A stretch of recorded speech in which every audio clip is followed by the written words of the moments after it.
The grill on the Smeg ovens is thermostatically controlled, making it very easy to use, and unlike older ovens that used infrared rip-roaring grills where you felt compelled to bring up a chair and watch the food in case it turned, this is going to control the temperature precisely.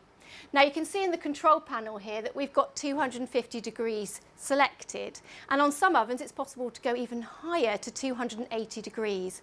And you will see that grill pulsing on and off, glowing red, going dark, to ensure that it maintains that temperature.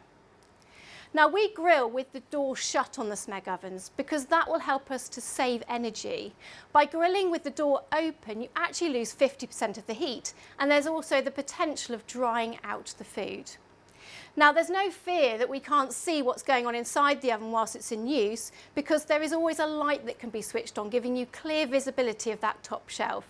So on this particular model, we just use the button to turn the light on, and I can see my bacon grilling. On others, it's just a little flick of the switch.